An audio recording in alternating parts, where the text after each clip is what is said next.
There is a technique to make a person talk called torture, and our main character fell under it. He was completely exhausted after the colossal beatings, and to prevent him from screaming too much, they tied his mouth. The man who was doing this procedure decided to show his tool and said that it would return to square. The guy screamed loudly in pain, but no one could hear him because he was underground. The enemy said that this test subject's name is Kim Sojin, and he is 20 years old, and he is from a country called Korea on Earth. He also likes to play games and hates matcha-flavored desserts. Before he could say a word, the enemy immediately touched his ear with his axe. And I asked the guy if he was deaf, and if so, he needed a hearing aid. And he would gladly make his ear canals bigger. After such words, only Seojun's screams could be heard. The enemy told him that now that he could hear much better, he would ask him again, and his answer should be positive. The enemy decided to ask about the second princess and the man who killed her. And the warrior Sojin did it? Seojun wondered at this moment, when did things go wrong for him? And what happened to his ordinary life? He is a player named Kim Sojin, and in the evening while he was playing, he found out that the master of the other team was caught, and he just entered college, like all the other regular college students. In the morning, he closed the door and said he was heading to school. He had an ordinary family and an ordinary life, but his mother told him at the end that he should not go to the cyber cafe today. But Seojin was so addicted that he was always an enemy to his parents regarding games. And opening the door he could not even expect. Raising his head, he saw that he was in another world, where the inhabitants were very different from his world. Seojin turned around and saw the door he had entered through disappear in front of his face. And now he realized that he was a warrior of this world. But for the first time he asked, "What is this?" While new people appeared around him. At that moment, 4 warriors were summoned. One of them was a high school student, a grandfather and a child, and a college student, Kim Seojin. But Sojin didn't become discouraged and started shouting, asking if he had become the main character of this world, and now he can learn sword fighting, be a sage and a necromancer, and he just needs to go through it, and he will be the best.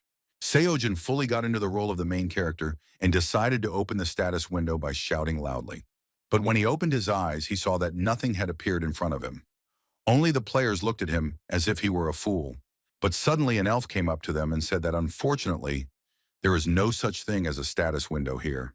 Although they have a skill, the elf came up and introduced herself as the second princess of this world and called her Natanya. Natanya smiled before saying hello and said she was looking forward to working with them. And she decided to test their skills first. She asked Sojin to spread his arms slightly and freeze in place. Natanya tuned her instrument and was surprised by what she saw, because this guy has the ability to accumulate. But at that moment, everything suddenly changed. Her servants suddenly died from the attack beam. But Natanya shouted at them to stop the enemies. But it was too late, because the shadow appeared and around his hands right into her chest. Natanya could not even move from her place and continued to leak a huge amount of fluid. Seojin was shocked and didn't understand how things turned out like this. Shadow just removed his hand from her body and left her to die. Natanya tried to turn to the warrior and ask him for something, but Shadow saw this and shot his beam straight into her head and destroyed her. Covered in blood, Sojin became scared and saw that the enemy was heading straight for him, but he couldn't move from the spot, and at the end he saw only Shadow's hand before his eyes. And when he finally came to, among those who remained alive, including him and the rest of the warriors, he alone was covered in blood.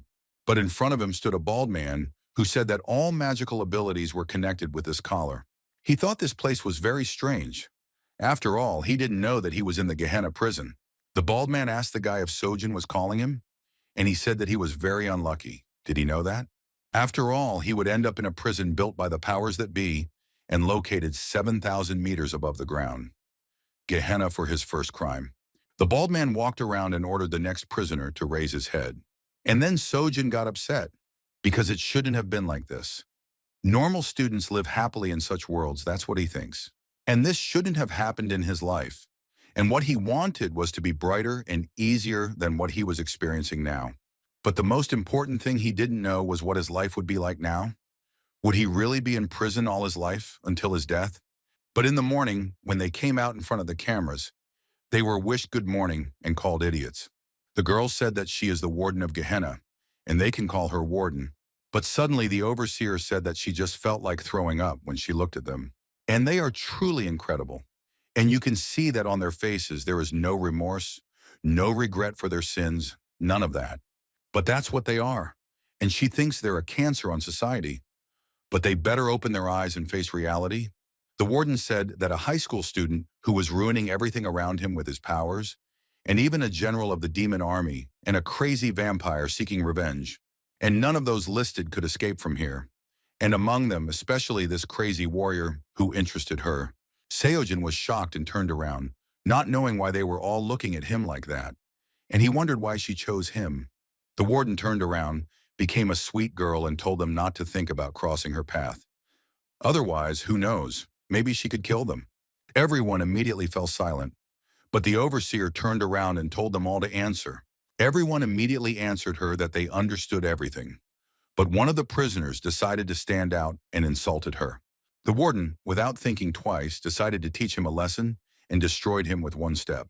And the overseer said that she felt like she forgot to say something. And the reason she was chosen as overseer was because of her power. And so if they live quietly in Gehenna, then everything will be fine, and maybe. And she doesn't think they'd want to die that easily, and they'll start by admitting the crimes he committed, first warrior Kim Seojin. And then Sojin was taken to the dungeon. And the enemy told him that now that he could hear much better, he would ask him again. And his answer must be only positive. Was it he who killed the second princess? The enemy asked him to call out his crime. The warden was behind the barrier at that moment and said that the warrior did not want to admit his guilt. And she's sure the hallucinations work, but maybe it's because of his willpower? Seojin shouted to the enemy that he was innocent. But suddenly everything changed and he was freed. Everyone was shocked by what happened and didn't know how it happened. Sojin fell to his knees and asked, "What is this?"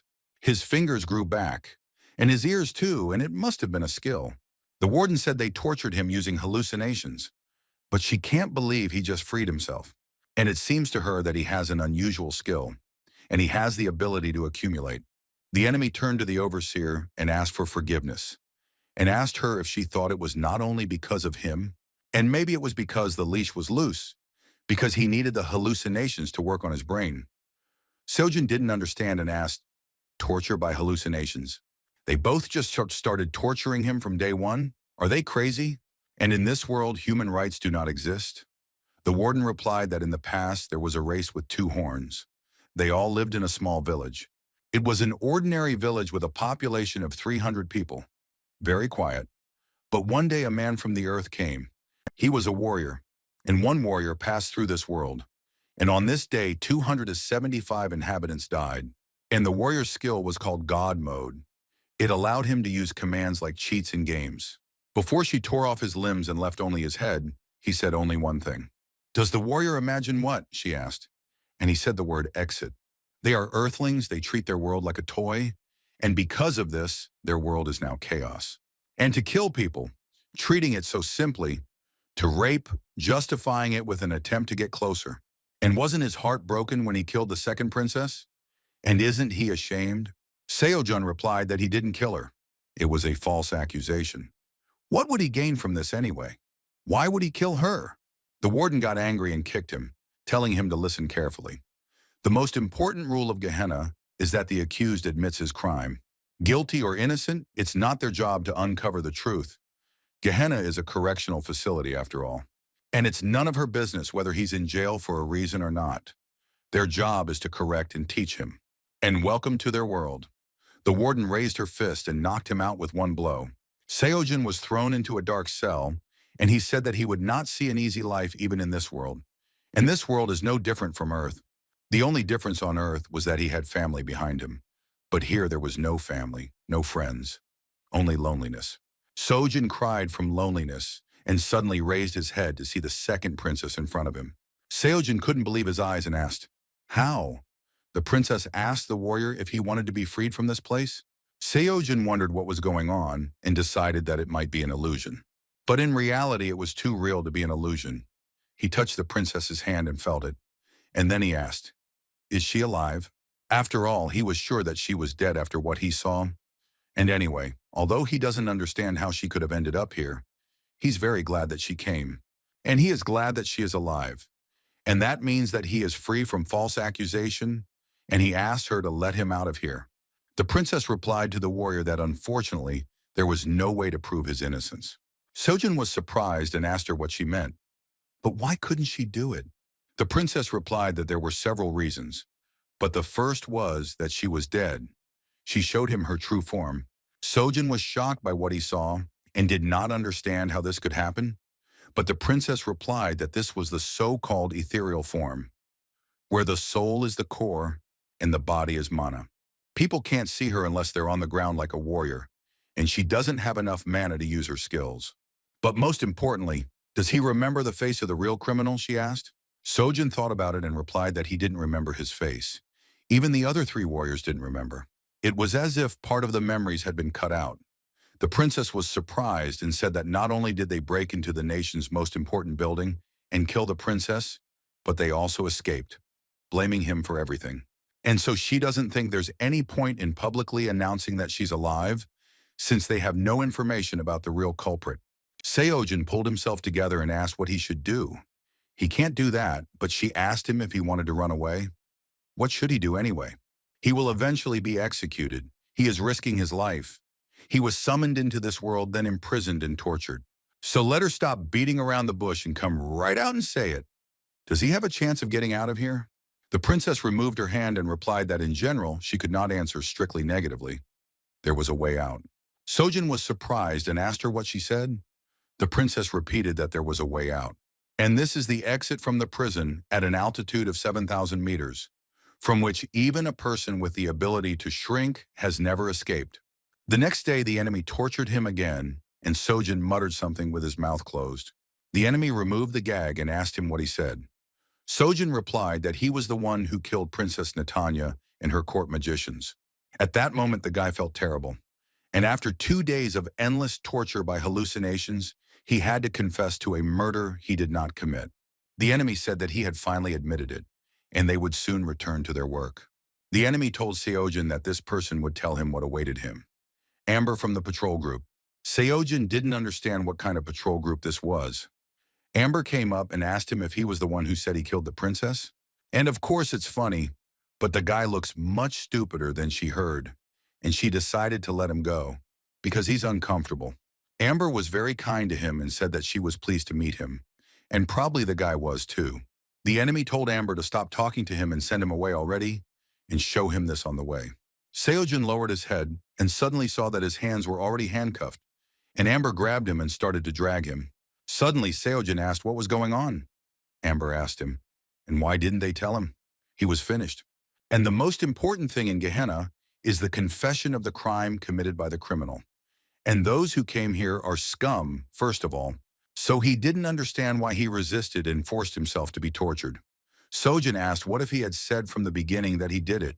Amber replied that they would have stopped right there. Everyone else did. But of course, the second he confessed, he couldn't take it back. Seojin was shocked and knew there was no turning back. But Amber said that they would forget anyway, because it wouldn't be very nice if the trash started falling out of the bin. And enough of these depressing conversations. Maybe they will talk about something else. And although the elders have already said, she is Amber from the patrol group. In fact, the patrol group consists of members of the prison guard with the highest combat skills that are comparable to cheats. She controls the section he'll be in, and that means if he throws a fit, she'll be the one to kill him. Arriving at the place, Amber said that they were here, and she wanted to show him this. And suddenly, Seojin got scared and looked at this picture with surprise. The place was completely illuminated with yellow color, and Amber said, "This is what execution in Gehenna means." Seojin asked if these people were being used as batteries. Amber replied that he could call it extraction, drying their mana, extracting skills from bodies, from shells. People are the most important resource here. Prisoners of Gehenna have special skills. This is sufficient reason to imprison them here. And I heard from the captain that he also has a special skill, so you could say that she tells him all this out of the kindness of her heart. And then he remembered the princess, who asked him what he planned to do now. Seojin asked if there was another way. The princess replied that the death sentence was inevitable. Plus, since he was from the earth, he couldn't hire a lawyer either. Seojin continued and said that it was simply impossible to escape. And how could he, an ordinary person, escape from such a prison? The princess thought and said that she would then tell him a story to motivate him. From the moment he stepped on this land, time in his world stopped. Seojin was shocked by what he heard and couldn't believe it. The princess replied that it had been a month since he had arrived here. And so in earthly time a month has passed too. Since in earthly time a month has passed too, wouldn't his relatives start looking for him? Sojin got angry and grabbed her and started shouting that it was she who called him here. The princess asked him, "What is he going to do now? Sit here and do nothing." And the warrior already knows the answers. Let him give up and go rot in prison, or maybe escape and return to Earth. And if he decides to run away, she will understand him. Sojin calmed down and said that he understood her. And he doesn't trust her at all, but he can escape from this world. The princess told him that it was a wise decision. The next day, the teacher told Amber that that was all for today. And for today, he could give her 75 points. Amber asked the teacher if he really thought about killing her. The teacher replied that he did, and therefore will give only 75 points. Amber agreed and thanked for the instructions. But the teacher said that although he had already said this many times, he really liked her foresight skill. And while her body can't keep up with her eyes yet, her only weakness is her ability to focus on only one target during battle. Amber replied that it was true, she had just realized it. The teacher said that therefore she needed to know her strengths and weaknesses. Otherwise, who knows, even this bear might turn into a sword in a real battle. Amber stood up and asked the captain if he liked teddy bears. Maybe he should buy her more teddy bears for her vacation. The captain replied that he didn't like them. But Amber asked, "Why isn't the overseer here?" The captain replied that he had no idea, and he had heard her superiors calling her. He too needed to join them today. The princess found her man and asked, "Does it mean that neither the captain nor the overseer will be here?" The guy asked her if she thought it was a little suspicious. They were called out as soon as the warrior Sojin surrendered, and how the internal affairs of Gehenna become public property. And it seems to him that a rat has penetrated Gehenna. Having been in line, Seojin understood that today was the day he would carry out his escape plan. And it was actually happening. There are 6 guards at the back entrance alone, and maybe 20 people, and all of them are armed. And firearms exist in this world, Sojin was surprised. The princess appeared behind him and replied that it was a standard rifle with a small magical engine. It fired 50 times a minute, and so on 19 times. Sojin turned to Natanya and decided to ask her something, but the princess immediately shut him up. The princess told him that no one but him can see her, but he still has to be careful and only listen to her. And in about half an hour when the check is over, there will be an ambush when they take him to the cell, and a warrior needs to be prepared for that moment.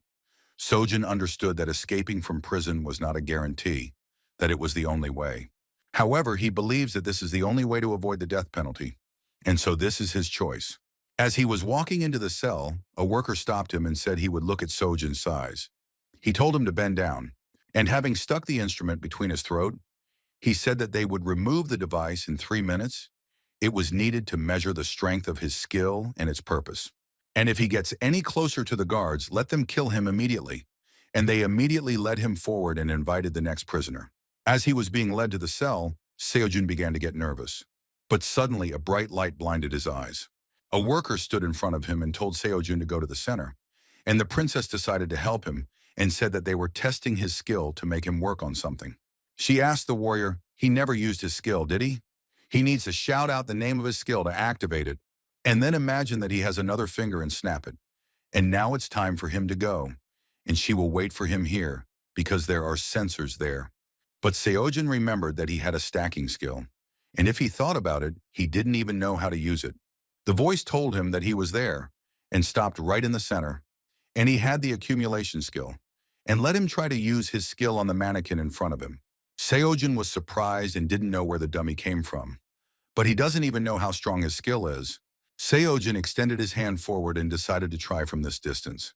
He didn't even understand how to act and shouted his skin accumulation. But nothing happened and everything around was quiet. The voice asked him why he stood there like a statue. Let him start acting quickly. Seojin tried to show them with his face that this was his first time. And he knows that his skill is not for long distances, and shouting won't help activate it. Seojin walked up to the mannequin and stretched out his hand, imagining that he had another finger. He clicked it, activating it. He was surprised that his hand suddenly began to glow. and he felt that he could see out of the corner of his eye how the list of things shifted, and it seems to have no end. And does that mean the storage is infinite? The voice started laughing and said that he expected something grand.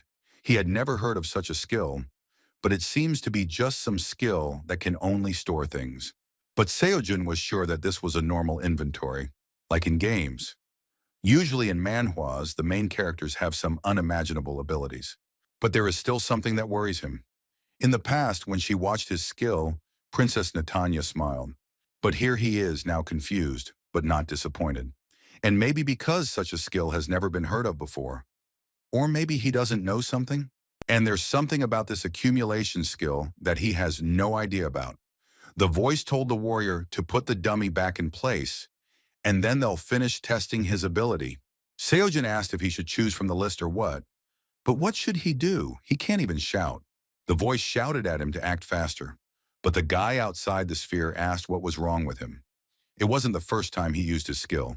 But the girl said no, and she thought it was his first time. The guy was shocked and couldn't believe it. But suddenly the girl knocked the weapon out of his hands and then wounded his legs several times. The boy fell to the ground in pain and started screaming. He asked the girl to stop, but the girl couldn't do it, and completely cut this guy into small pieces with her knife. The other servants asked her what she was doing, and ordered the others to kill her quickly.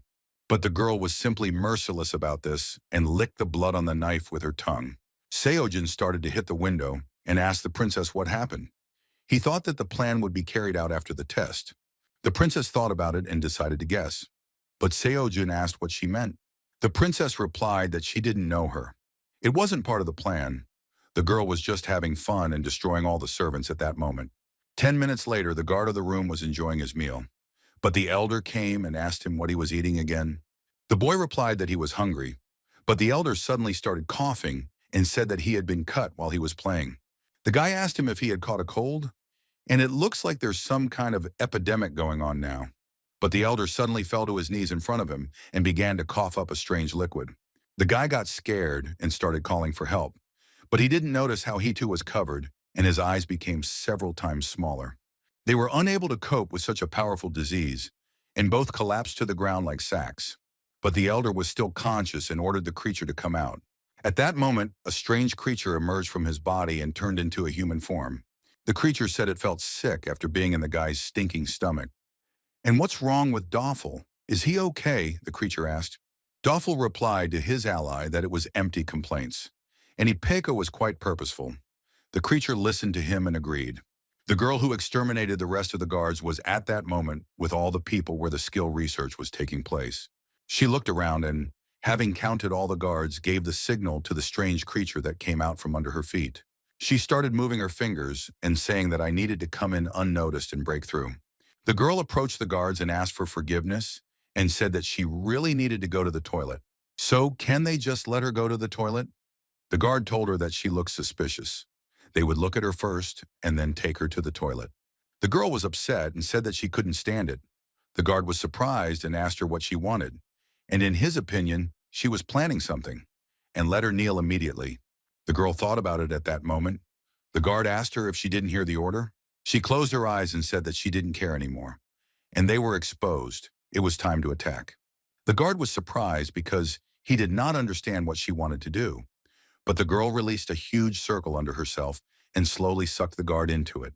She immediately felt a surge of enormous power, and even for a moment she was surprised and began to transform into him. But another guard saw all this and started running after her. The girl saw that he was fast, and even if his comrades were killed before his eyes, he still ran after her to attack. She smiled and replied that this is how risking your life is justified. The guard had already prepared himself and decided to attack with his lightning. But the girl saw an object in front of her and thought about how she could get to this collar that suppressed mana. But suddenly, raising her head to the sky, she saw several electric beams that were directed at her. She didn't expect that after such an attack, a huge explosion occurred around her. The guards had already surrounded her at that moment, and they were ready to fire bullets at full speed, expecting all the dust to clear and for them to catch her. But the girl showed herself and said it was exciting. The guards, seeing this, could no longer stop and fired all the bullets straight at her. But in the end, they saw that nothing worked. After all, she picked up an object that suppressed mana. The girl said it was really amazing. She came off in a millisecond. The guard was thinking at that moment, what is that on her? And he sees how the shining one is circling around her. And even the space is deformed. He immediately ordered the others to retreat. But the guy's face suddenly began to twist, and he shouted at the end that she was going to shoot. At this moment, the girl accumulated strength within herself, and stretching out her hands, applied the cleansing technique. Having fired the entire clip at full force, she simply tore them into small pieces. Taking the knife in her hands, she said that now it was time to look for Kim Sojin. But she didn't stop there. On the way to the guys, she had problems and destroyed them all to the last one. Sitting down next to the bodies, she said that she was very tired and asked how many there were. And why didn't the creature help her? The creature replied that someone had to watch too. At that moment, Sojin was thinking, who are these people? He knows they are not part of Natanya's plan, but in any case, one thing is clear to him. There is not one, but two sides who want to get him out. Free him from false accusations in prison. But the princess saw at that moment that this situation did not seem so good to her. The girl told the boy not to be afraid and to come over. They were there to get him out, and she doesn't bite. The princess also told the warrior that they would go after them first. The girl was delighted and replied that there was no need to worry so much in her presence. The creature shouted to Ipeko that they had no time for flirting. They had to leave in 3 minutes. Ipeko replied that she knew and asked him who he took her for. And anyway, that's it. And she hopes the guy will quietly follow her. Seojin walked through the corpses and it all seemed twisted to him. Ipeko, seeing his face, asked the guy, what is it about some corpses that makes him shudder? Sojin was surprised and asked, what corpses? At that moment, he assumed that it was like some page from Guro's site. She doesn't understand it. And maybe he should go back. Ipeko extended her hand and said that her mother used to do this when she was little. Have the boy close his eyes, take her hand, and follow her. And wouldn't it be a little easier that way? Seojin thought about it and told her that she was wrong. After all, he was scared shitless.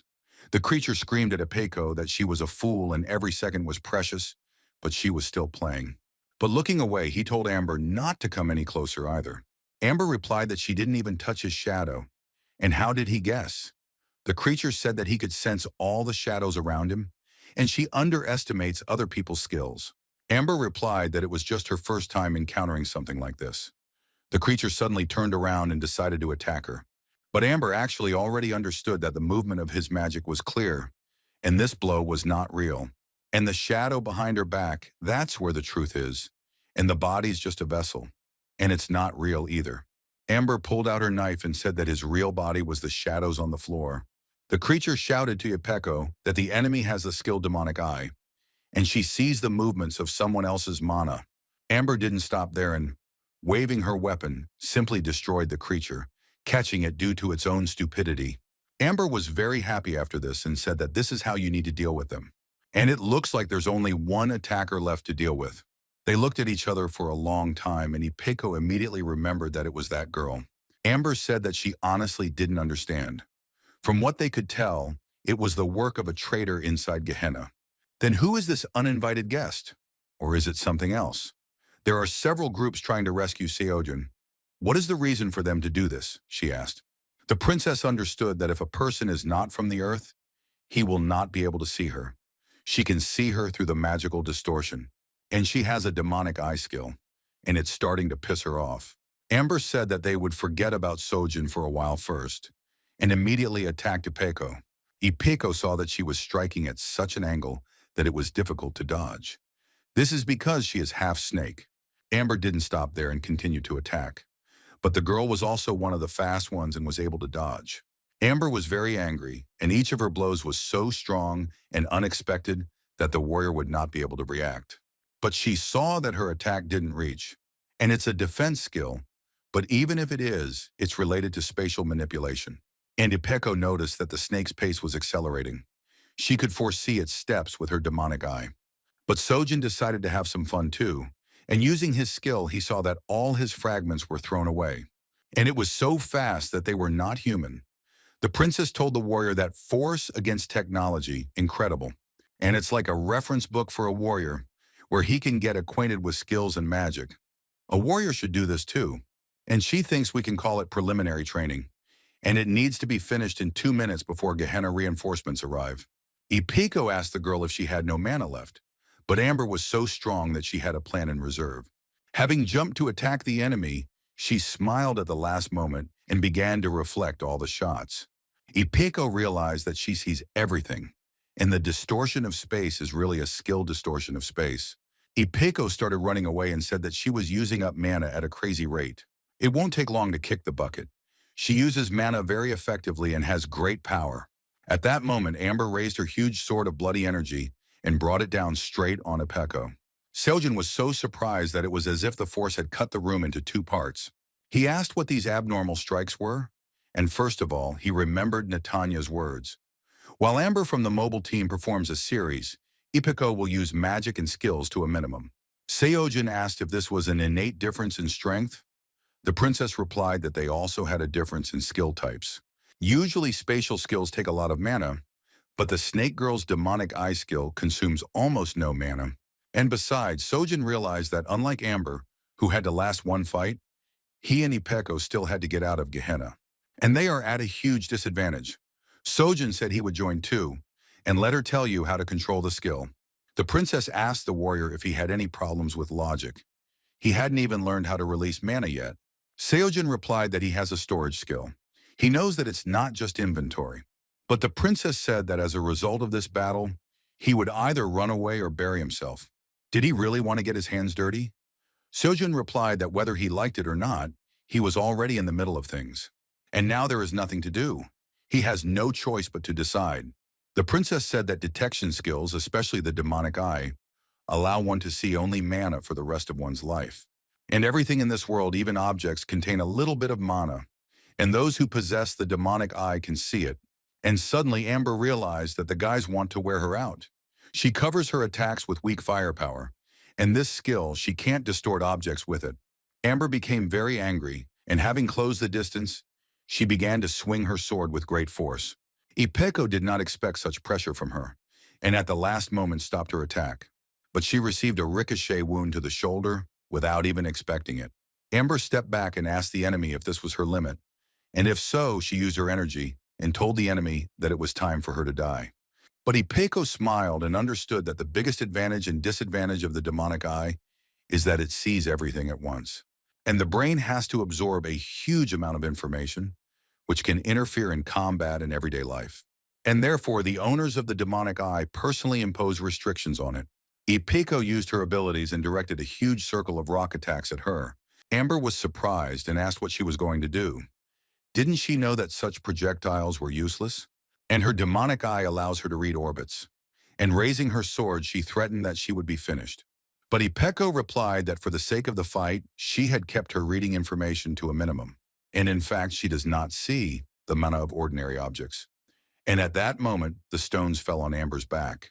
Ipeko said that she didn't throw stones at her, but at the weak part of the ceiling, and the part under which they fought. Amber was under a barrage of stones and was trying to get out. But the princess asked the warrior if he still thought he could help her with anything. Seojin replied that he didn't, but he would try. After all, once Amber fell once, the restrictions on her demon eye would be lifted. And it won't be possible to attack her again either. A large amount of information will start to distract her in battle. But minimal restrictions will remain, a way to deal with someone out of sight. But is there a weak link in the demonic eye that reads everything? Amber suddenly began to mutter that she admits that she has more combat experience and instincts than her.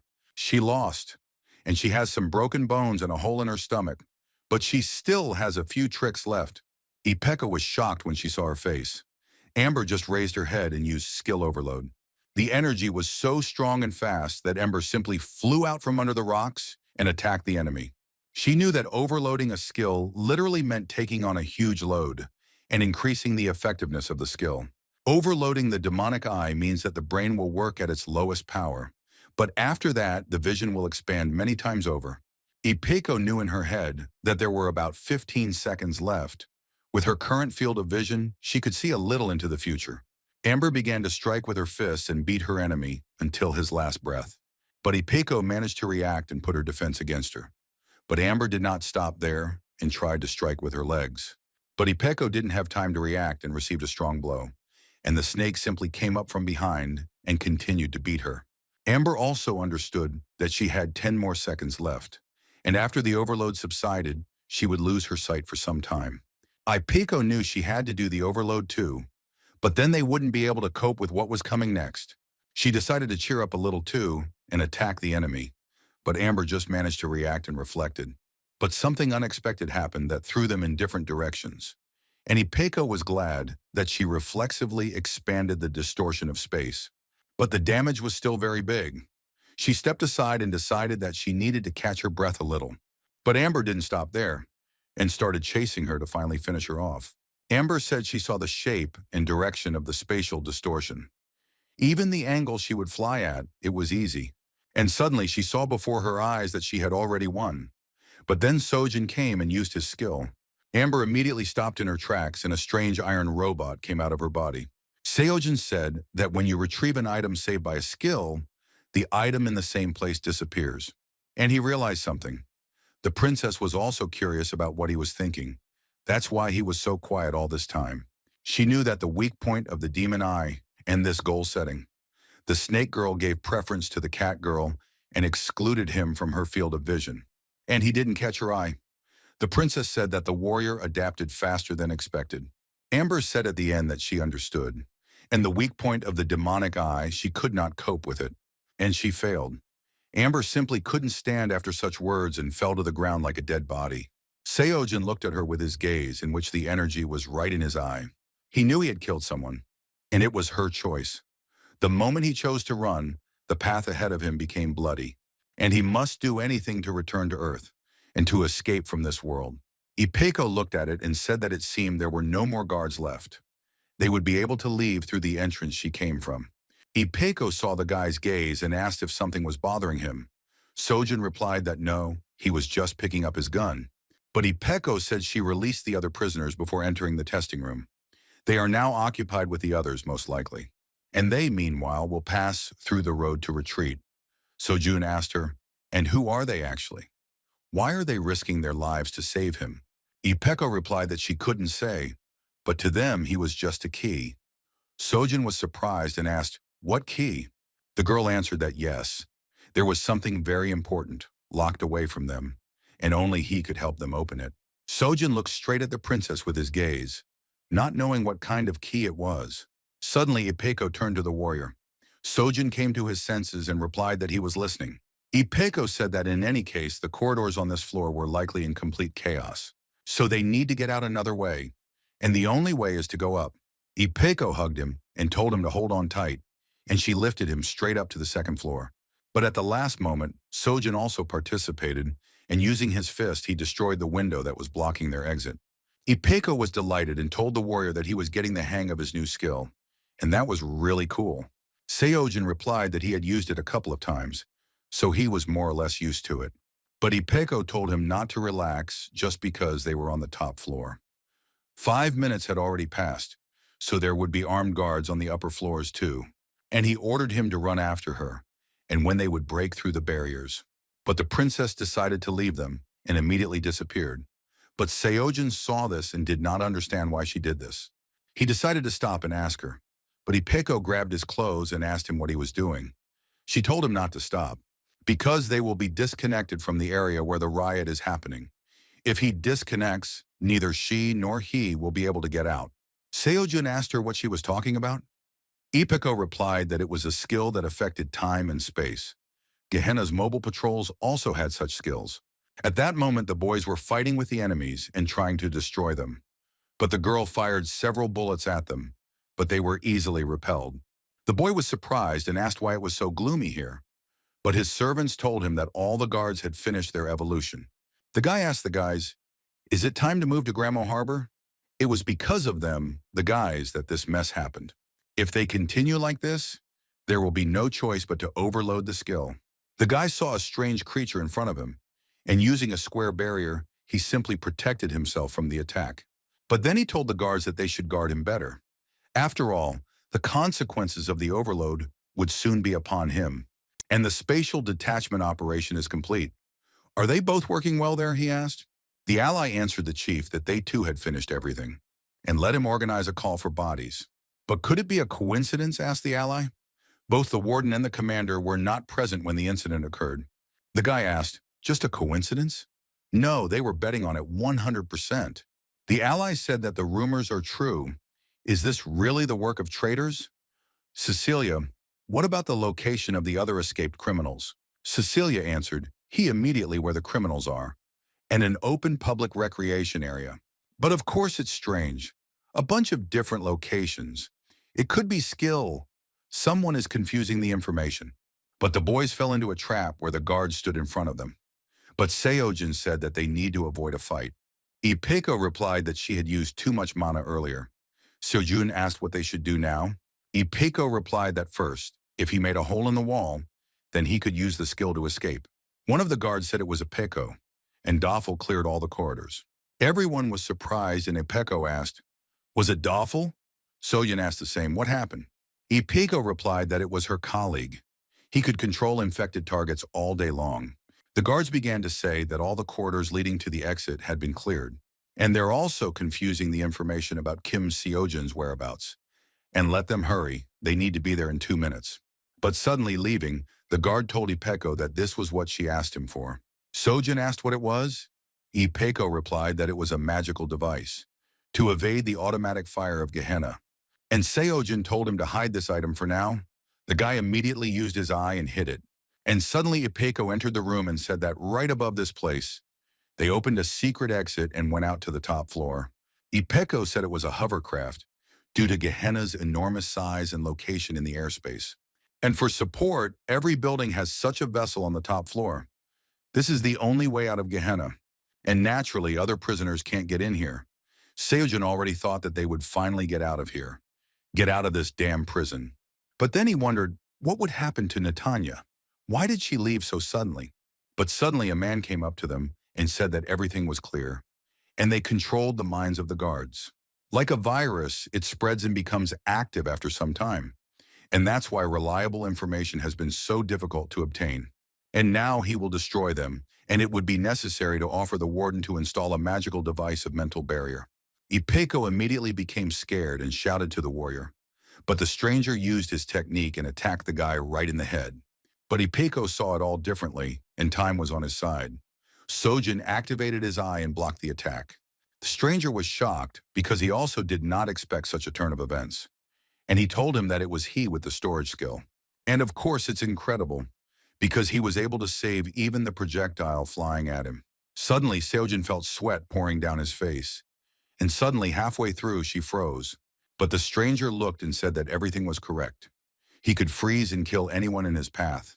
Earlier, the stranger approached Caleb and said that he was Isaac from the second floor. Caleb asked him if he was responsible for the lower floors. Let him continue talking. Isaac said he heard Caleb torture the warrior. The guy told him that it happened. And one day he read the report on Kim Sedujin. There is something strange about it. He killed Princess Natanya and the palace technicians in the blink of an eye. But isn't it strange that no one remembers this moment? Moreover, according to Sodajan's statement, there was someone else there. Caleb replied that there is strong evidence that Kim Sojin is a criminal. And these are Mana's traces. Mana is like an unforgeable fingerprint. Everyone has a different color and wavelength. The traces of mana in the goddess's hourglass match Kim Seojin's traces, so he's just a crazy killer talking nonsense. And if that weren't the case, would they have assigned him here? Isaac replied that he understood, and the guy was just a regular killer. And so Isaac met him face to face and immediately decided to test him with his attacks. But Seojin wasn't scared this time and easily repelled the attack. But he saw that there was another attack under that attack. And before he could reflect it, he thought it wouldn't harm him, but it turned out to be an explosion. Ipeko immediately approached him and asked if he was okay, and she felt that he was cold as ice.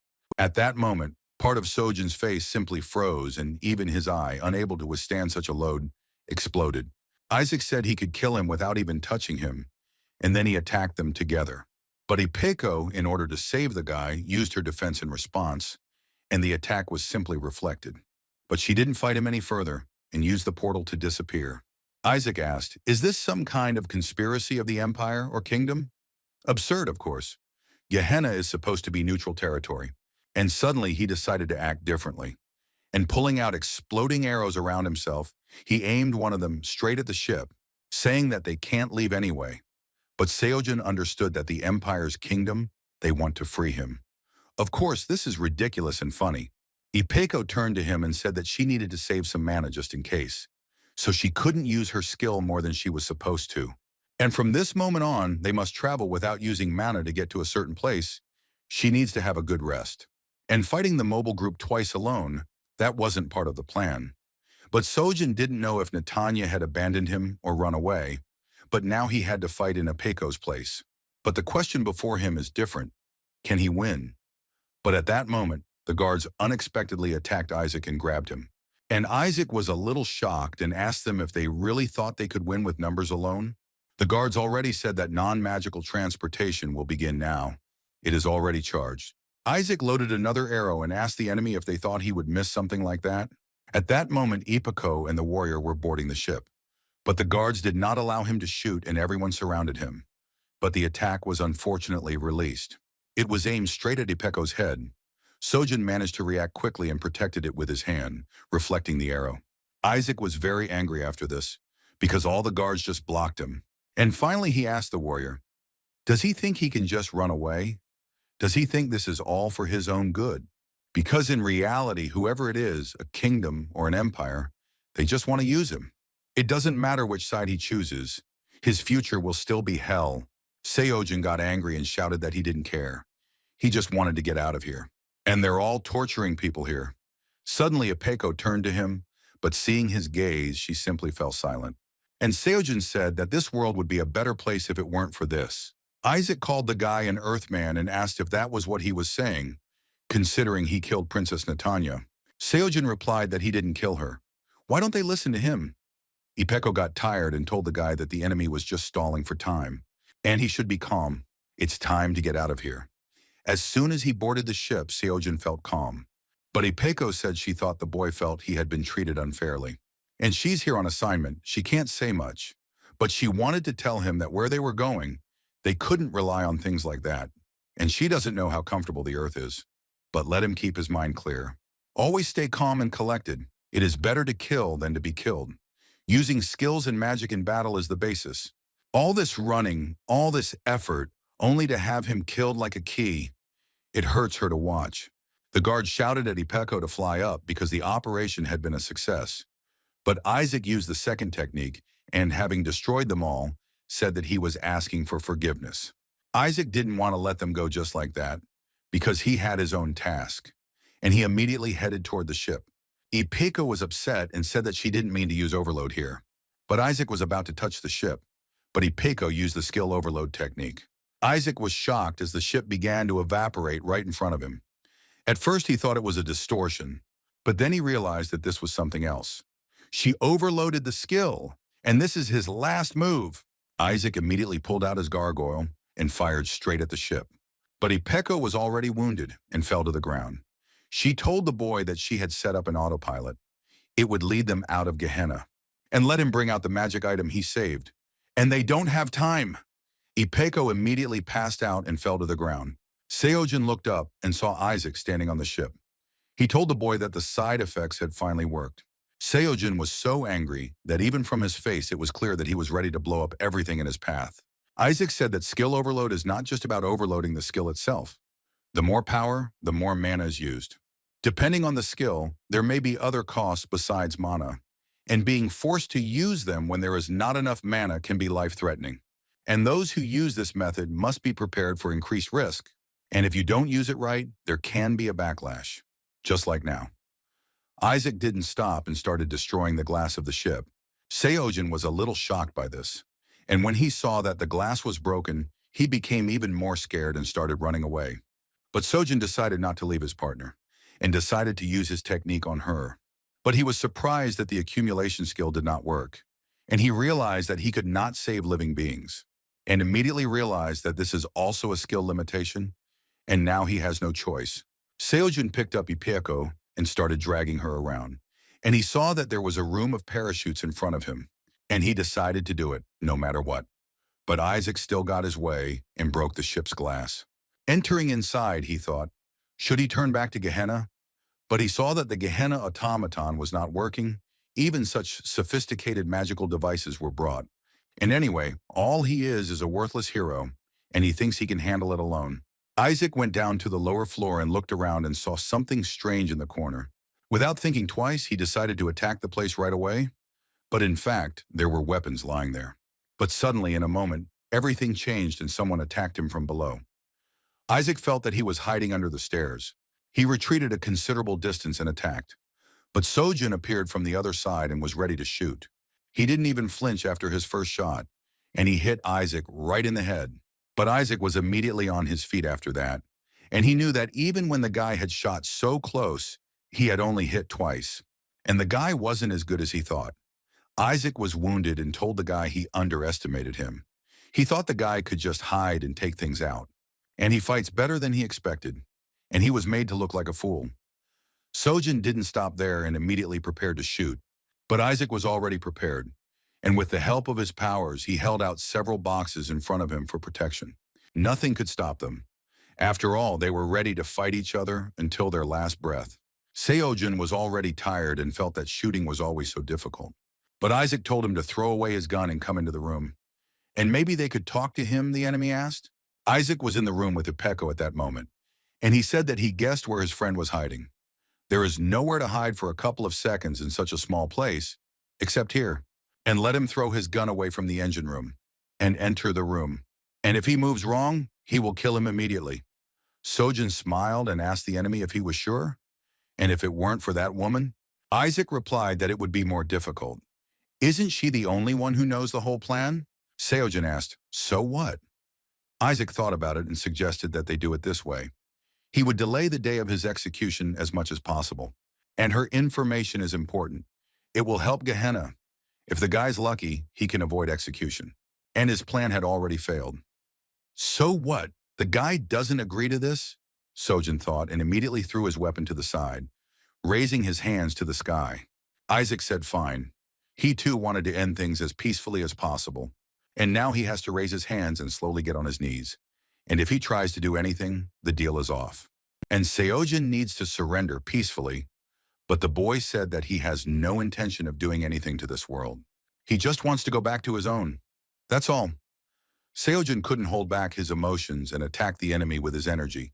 Isaac was shocked and didn't understand how this happened, and he asked the guy what he was doing. Sojin simply couldn't contain himself and was ready to destroy him into small pieces. But he told the enemy directly that he was stopping negotiations, and Isaac should look at it from the other side. Isaac saw that he was in a hopeless situation and was thinking, the guy chose to just give up and die. But after looking closely, he realized that this was definitely not the case. He's just playing. He's put his life on the line. He's put everything on the slightest chance of survival. But he also has a chance to get out, and he decided to use his trump card. Sojin was surprised at the moment and felt a strange release of mana. Isaac took advantage of this and found the guy. He began to strike hard with his fists, but Sojin did not have time to react and received injuries. Isaac knew that even though he hadn't used it yet, he could change gravity. If it came to that, he would need to use mana burst. And the only sure way for him to use a parachute is from the pilot's cabin. And the guy plans to escape with his friend by parachute. Although they are slowed down by gravity and auxiliary engines, there is still a minute left before they hit the ground. And considering the minimum altitude for using a parachute, Sojin did not run away and decided to finish off the enemy. Isaac asked the guy if he was going all the way, but Sojin didn't answer him and started chasing him. He used his archery attack ability, but Isaac managed to dodge after that. But Sojin saw that the enemy had already prepared a dart to attack, and he used the technique of appearing buildings, realizing that it was too close. As he expected, the enemy would not grab the dart itself, but would choose an object to block it. Isaac decided to act differently, and having destroyed the object, he came very close to the guy. Sojin didn't even expect such a turn of events, and didn't even have time to react to the enemy's attack. The blow was so imperceptible that Sojin couldn't even stay on his feet and fell to the ground. Isaac felt pain and said that he couldn't hit that hard with the wound in his hand. Sojin thought that if only he could use Mana Burst, but he can't do anything about it. He needs to face reality and do what he can. Isaac showed him an ice dart and said he would finish him off just outside his reach. And Sojin was trying to just come up with a plan at that moment, but the enemy said that the guy would eventually let his guard down. And suddenly, seeing the arrow in front of him, Sojin thought that there was only one way out. He accurately blocked his skill using his own. And even in the past, the same thing happened. He already has the answer. If he can keep the skill, he can get it back. Sojin raised his huge finger up and began to take his skill back into his body. In that moment, the guy dodged the dart and made her turn around and head towards the enemy. Sojin then sighed and said that he did it. And standing up, he decided that in any case, he won with his own strength. Looking around, he saw that Ipako had come to her senses, and she said that she had already set up the parachute, and she feels like she'll just be a burden now. Seojun says it's okay, and they just need to get out of here. At that moment, Seojun felt determined, and he said that he would break through the wall. At that moment, he deliberately ignored a couple of circumstances. The first was why Netanya was only in the ethereal state.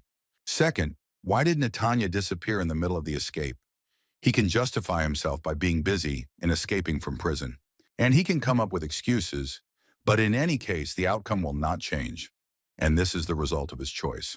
And suddenly, in a moment, everything changed and Ipeko came under attack, which she was unable to dodge. The princess told her man that the hero had indeed defeated the mobile group.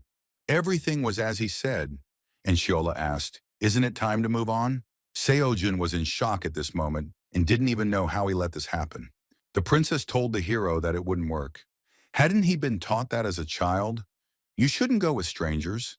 Sojin reacted sharply and took off his clothes and decided to apply it to the wound. But the liquid from the girl's body just splashed out. The princess told him to just keep her clothes without taking them off, and she immediately took hers off so she wouldn't bleed out. She's starting to get used to her storage skill. Shiol said that was all. His skill was terribly limited, and he was very pathetic. Shawl immediately grabbed the warrior by the head and put him on the ground, and told the guy that the storage skill is all he has. At this moment, Seojin was thinking, what's going on? He didn't see a single movement. The princess turned to Shiol and said it was getting dangerous. Shiol said he had forgotten, and they almost crashed. And he saved the Bikama fuel. Sojin didn't understand what was going on and asked, what other skill? But suddenly the ship lost its balance and sharply headed downwards through the sky. Seojin hit his head and felt like he was going to throw up. And he can't tell enemies from comrades. Seojin asked if he's the only one with that skill. The princess replied that it was the only key. In any case, she would not immediately reveal all the information about this thief cat. She asked Sheol if he had really killed her.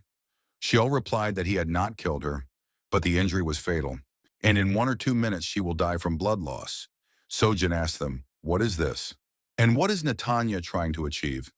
Can she send him back to Earth? The princess replied that her goals and principles were no different from his. He could call it their common destiny. Seojin said he couldn't believe it. He still had darts left, and now he would shoot and kill those two. He immediately used his ability, but something went wrong, and Sheol blocked it. And then Sojin realized that even without a millisecond's delay, the moment he pulled out the dart, he immediately erased it with the rope. As if he knew this would happen. The princess told the hero to stop resisting. There was no reason to fight, and even told Sheol to calm down. And there was no need to stress so much because of working with an important key. Sheol replied that he would try, but he wouldn't promise anything. Seojin realized that this guy Sheol and he, their accumulation skills don't work on each other. And now then, he has only one way out. Sojin went to the gun and immediately shot Sheol. But Sheol stood his ground and said that the guy's idea was not bad, but he didn't have enough experience. Sheol immediately used his defense and placed a huge concrete cabinet in front of him. But Sojin decided that this was already a success, and his field of vision was already limited. And now he won't be able to see from which angle he will shoot.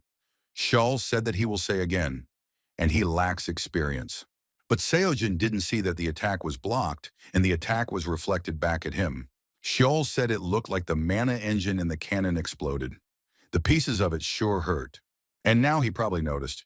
He didn't have just one skill. Sojin thought that this man wasn't from Gehenna. Netanya sees, so he's from Earth too. And such an insurmountable difference in skills. And if he is also a hero, like him, how many years has he been flying in these clouds? The princess said that Shola's skill is copying. He has already copied the accumulation skill. However, because the accumulation skill is special, there are some copying restrictions, and the original is needed, and she will repeat it again and again. Their goals are the same. Seojin began to feel determined, And at that moment, he experienced déjà vu again and again.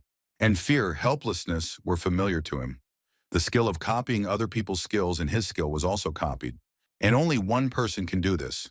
After all, the effect of the skill, the method of its use. But why didn't he understand this before? And the criminal who got him into Gehenna. It all started from that moment. Shaul told the warrior that he was finally at the starting point, and he felt like an inexperienced idiot. But suddenly Shaul activated his beam and directed it straight at the girl. But Seojin saw this and immediately became worried. Ipeko said that this was definitely the end for her. This was a fatal wound. And before her eyes flashed some memories that she had managed to forget. This is what is called life flashed before her eyes. And at that moment, seeing the orders in front of her, she said that she felt she would not be able to carry them out. And she doesn't have time to review her life. She needs to think while her brain is working. And perhaps their last enemy is the opposition group on the other side. It must be the Royal Alliance. And where exactly were they hiding? They chose some random ship in such a dire situation. Ipeko began to wonder where, when, and how they had chosen this vessel. And why had they entered alone? Seojin was badly injured after his shot, and Sheol asked the boy if he understood yet. And he has more than one skill. But Ipeko understood that foresight, a skill, is the ability to see the future. They saw the ship they were going to board, and they hid under the cargo hold. They were just pawns in a predetermined future. Ipeko grabbed the weapon and decided that losing was inevitable. She had long ago accepted her fate, but she would save Kim Seojin. She would play until the end. Seojin started to act, but Shoal came very close to him and lifted him into the sky by his neck. And Seojin realized that this enemy just shut him up. But why did it happen like that? But at that moment, Ipeko still shot and hit the enemy's hand. But Shoal told her it would be easier to just wait for her death hour in silence. But Ipeko used skill reset. And this is his last attempt to resist. But Ipeko replied that if she had already lost, she could hinder them a little. Suddenly, Sheol's hand began to not move because a system error had occurred. The princess asked him what he was doing. Let him quickly kill the stray cat and protect the hero. But Shoal told her that it was enough and it was time to leave. After all, the self-destruction would begin in 15 seconds. Ipeko was ready to explode and give her life for the warrior. But Sheol said that there were 6 seconds left before teleportation would become impossible. And he will get stuck in it. The princess asked him, did he cause the skill to reset? She took her man with her and said that they would see the hero next time. At that moment, Ipeko thought that she had always wanted to see the hero. She had admired him since childhood. And the only one who can save this rotten world, he is a real hero. So the hero must now save the world. At last, she was able to tell him her wish. Ipeko gave her life for the hero so that he could fulfill her request and exploded along with the ship. At this point in the interview, the chief said that it was now time to move on to the next topic. But having received the information, he said that there had been an escape in Gehenna. And how would they cope with that, he asked the warden. Gehenna, the impregnable heavenly fortress from which no one had ever escaped. And losing such a status is a big responsibility. But one of those present did not like it and shouted at him not to talk nonsense. He called a pointless meeting when they were so busy and didn't let them do anything. And what is this? The boss wants them to finish him off because he's sick? The old man answered the warden that he was worried about their caretaker. Is he in his right mind? The warden replied that even though he was from the earth, he could be trusted. And the old man decided that they would end the hearing there. And when he looks at them, he feels like he's aged 10 years. And soon the plan to capture the escapee will be carried out. The hero's party will also be included. And in any case, someone will have to take responsibility. The matron got very angry and showed it with her foot. She said it was all planned from the beginning. They were just using them as scapegoats. The assistant sat down at the table and replied that he was fed up with both the imperial and royal alliances. When would they unite and stop fighting for their own interests? And first wars with demons now, people fight each other. The warden replied that all this was planned. Their exclusion from Gehenna, and Kim Seojin's escape too. They need to sort this out first. They'll set up a meeting with the leaders. And make sure that the entire strike team from the 6th floor is present. They must find Kim Seojin. But when they arrived in Gehenna, they saw how things were. People were shouting at each other and asking for bandages to tie up the wounded. The chief said that 47 people were killed, 58 were wounded, another 120 with minor wounds and concussion. and 2 more from the mobile group died. The warden said that the families of the dead and wounded will be discussed until the next meeting. And the most important question now is how they were able to break through the security in Gehenna. The testing room has a special system to prevent magic leaks. So how did they bypass it and use skills? Apart from the tube in the center of the testing room, there is no other place where you can use magic. And all the magic ends with a small flash when you try to use it. And that's why the guards in this room are armed with magical weapons. And first, they need to establish a time paradigm based on their data. The guy replied that first the Apico attackers with the distortion skill, then the devil with the shadow skill and the imaged ones. First, a person with the infection skill was in contact with a guard from Gehenna, and perhaps their target was the guards who were on vacation. After that, the shadow figured out the location of those guards who were on vacation, and it seemed that they were in a place without proper privacy. And they need to figure out the location of staff who are on vacation. They told him that it was difficult, and moreover, if we speak realistically, then control of all officers. The warden told everyone to be quiet and asked what happened next. After this, they returned to Gehenna and underwent physical and mental tests. However, given the possible circumstances, it can be suggested that they contain the shadow skill in their internal organs. The warden suddenly stood up and said, "This is it, and that's it." They used the infection skill to disarm those in the testing room, and they controlled the guards and turned off the system. They really planned it all. And now she understands that they want to start a war again. The Empire and the Kingdom are definitely out of their minds. The warden asked the mobile group what they thought. At this point, the mobile rest group did not even question how it all happened. The guy from the 6th floor mobile team, Aaron, asked that it was obvious. Wasn't this the work of the Empire? Caleb told him that he agreed with him. But Siren from the mobile group thought and said nothing. But Cecilia said she thought it was a kingdom. Don't they want to steal the key from the Empire? Zetra also replied that he supported Cecilia. But Aaron said that he apologized for his words, but shouldn't they keep an eye on the escapees? The warden said they were right. The order had already been given. But suddenly the assistant stood up and said he had found out the approximate location. And 3 hours ago they were within 8 kilometers of Gehenna, and he will kill him. And Kim Seojin, that's just a monster who killed his colleague, and he'll tear him to pieces. The guy asked the captain of the mobile group, Lee Tae-hyung, if he was going to catch him himself. Tae-hyung said yes. The warden said she couldn't allow it. They'd already lost 2 members of the mobile team, and she felt it was inevitable. Lee was surprised and asked what was wrong. The warden told Isaac that he wasn't that good at fighting, Amber was a newbie, and they didn't have a chance. They know it too. Their job involves situations like this, and it was Amber and Isaac's turn. Lee thought and told Siren and Momi to handle it, and let them help the group of heroes. Momi replied that it was so boring, but she had to avenge her colleague. But when she found herself in a quiet place, the princess said she needed an explanation. Why does he make decisions himself? He didn't even finish with the cat and left the hero there. And what's more, why did their operation coincide with the Imperial one?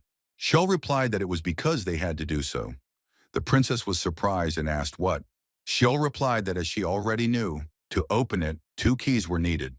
The Sword of Light and the energy of the Chosen One. The last thing is something they can hardly get. Kim Sojin has to do it himself. Reload the storage skill. The princess said it was decided before the summoning. They decided if it didn't work, they would squeeze the skill out of him and force him to reboot. Shawl replied that Seojin could reset in another way. The princess told him that he had convinced her, but she would let the situation go.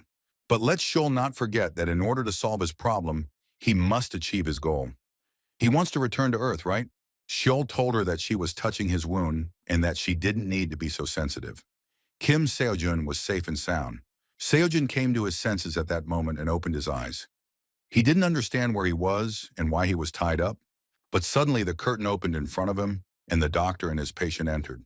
The doctor asked the stranger if he was awake yet and asked Sojun if he could see poorly. Seojun wondered who these people were. Was he in Gehenna or in a hospital? And when he tried to reach out his hand, he saw that he was tied up. And we need to attack first and catch them off guard. We need to hurry and get out of here. The subordinate said that there was something strange with the guy's eye, and it seemed like he had a lot of complaints. The doctor answered him that he had told him not to tie up the guy, but the subordinate said no, and they couldn't hold the earthling just like that. But Sojin used his abilities and used lightning to break the ropes on his hands. He didn't stop there and tore all the ropes on his body, and then he decided to run away. The doctor told his subordinate to stand still, and he would take care of it himself. Seojin ran out of the room and thought, what happened? And where is he anyway? And the last thing he remembers is how the energy around them exploded, and he found himself in a different place, one he had never been to before. But because of fear, he decided to run away from here. But the doctor used his abilities and caught up with him and told him to stop. Seojin turned around and was surprised by the usual release of magical power. But the doctor touched the boy's shoulder and knocked him to the ground, and said that he should not run out into the corridor. But first he needs to calm down. But Sojin used his technique and broke the wall underneath him. The doctor couldn't resist either and flew after the guy to the lower floor. Opening his eyes, he saw a family standing in front of him. He immediately decided that he needed to get up quickly. But suddenly a girl came up to him and with her energy put her foot on him. But Seojin covered his face and used his powers to push himself away from her. The girl asked the boy what he was doing here. Seojin immediately realized that she was also using magical powers. But she doesn't have them as strong as the mobile team, and you need to lure her closer and kill her. Sojin hoped that he could do it. After all, he had already killed two, and he remembered Ippoko's words, that the guy had promised her that he would run away from here, and now he would do whatever was required of him. But then the doctor stood between them and told them both to stop. The girl was indignant and said that this guy was to blame himself. But the doctor replied that he was a wanderer from Earth. Isn't it logical that everything surprises him? The doctor asked the guy if he had calmed down a bit, and he asked him for forgiveness because his girlfriend is quite bloodthirsty. Sojin gave a menacing look and asked, what is this place? How long has he been out?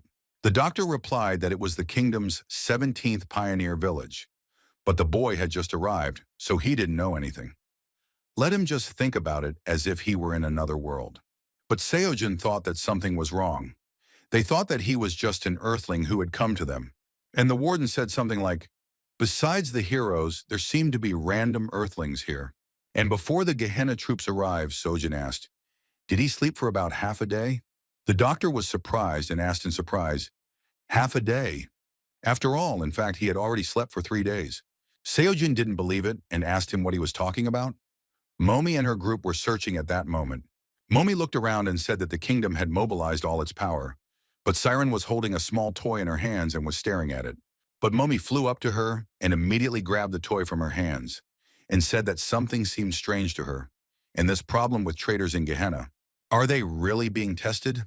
But Momi turned out to be cunning and immediately threw the toy over the shore. But suddenly a strange guy appeared next to them and using his card said that it was just in time. She saw the guys passing by and said that a group of heroes had finally arrived at the scene. But the boy remembered the first time he came to this world. In front of him that day, he saw Sojong, who said that he became the protagonist of another world. But the guy became curious and asked what it was. But looking at his hand and energy, he realized that he had the skill of command.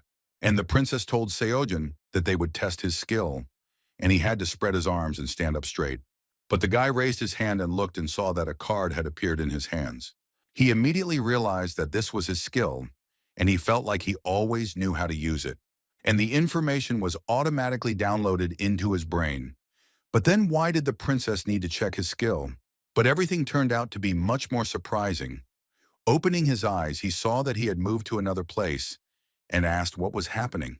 He screamed in pain that his head was splitting, but other people grabbed him and told him not to move. He saw the strange men grab Seojin and pin him to the ground, but the boy told them that he had done nothing. And now he was facing the strongest group of Gehenna. The guy said that he still wasn't used to it. And he came because he was told that they were his partners. And what does he see? Some mongrel. But his ally came up behind the guy and said he should have some manners. He was seeing these people for the first time. The guy asked what other manners. After all, they were the ones asking him for something, and he indicated that they were the elders here. The guy didn't keep them waiting and threw the toy at their feet. Siren came up and picked it up.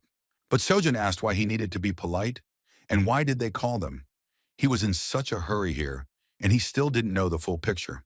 I saw the guy passing by saying that they were in a hurry, but they still dragged themselves here all day.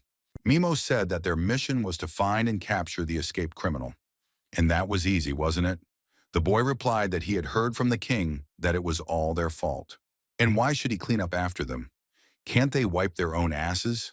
Mimo replied that this is what happened. And as he can see, most of the debris has settled to the bottom, and it is becoming increasingly difficult to keep track.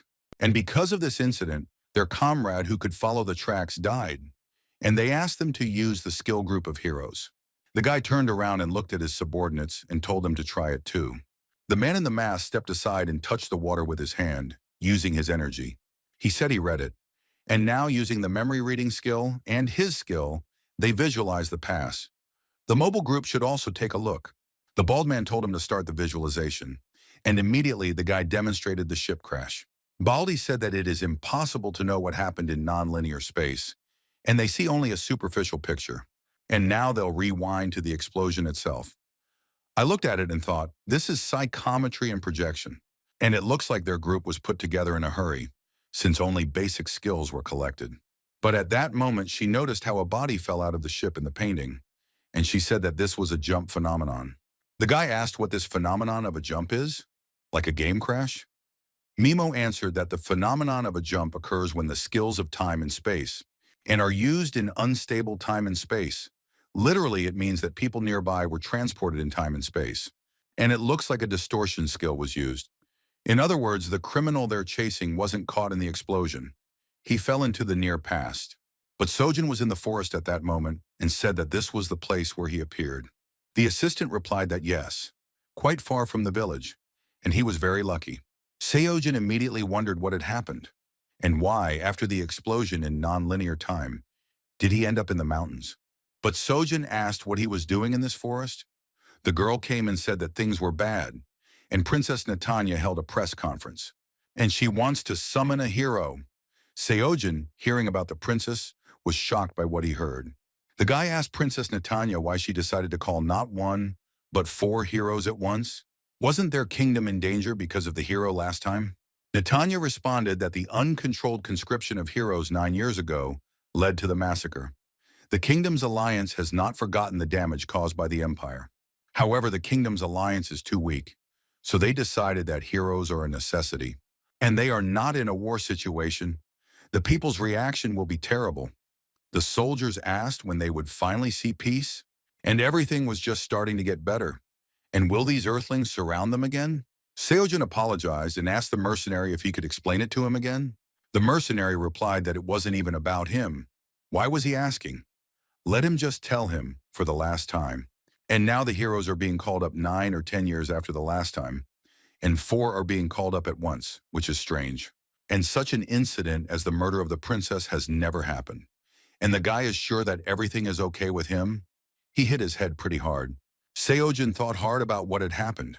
Netanya was alive and well, and while the heroes hadn't been summoned, it was as if he had gone back in time.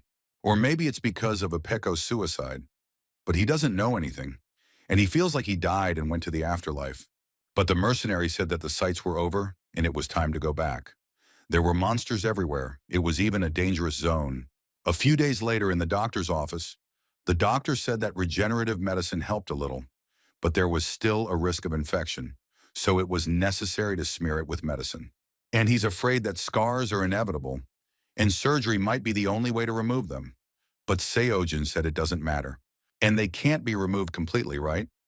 Sojin picked up the mirror and looked at his appearance. Seojin smiled and said they were ugly, but the doctor said they cut his hair because it was healing. Seojin immediately asked, they will grow up, right? And more importantly, this is the way back to Earth. Does he happen to know how to get back? The doctor thought about it because he didn't know how to explain, and he asked the guy to listen and understand him. And he will now explain it to him as simply as possible. In general, it is impossible to return. And the doctor asked the boy if he knew what a fish trap looked like. The interdimensional gates that connect the Earth and this world have a similar structure. And that is why it is possible to come here from Earth, but it is impossible to return. Seojin replied that then it is also impossible to improve or make a new gate. Maybe make it bigger or change the conditions. The doctor thought about it and replied that the records said that the gate was made about 2,000 years ago. Sojin asked if the technology had been lost. The doctor replied that theoretically the gate could be broken to make it larger, but that would require a colossal amount of energy. Or in other words, enough to destroy their world. Sojin listened and said that it was still impossible. And now he understands and thanks for the explanation. The doctor replied that there was no problem, and he apologized for not having good news for him.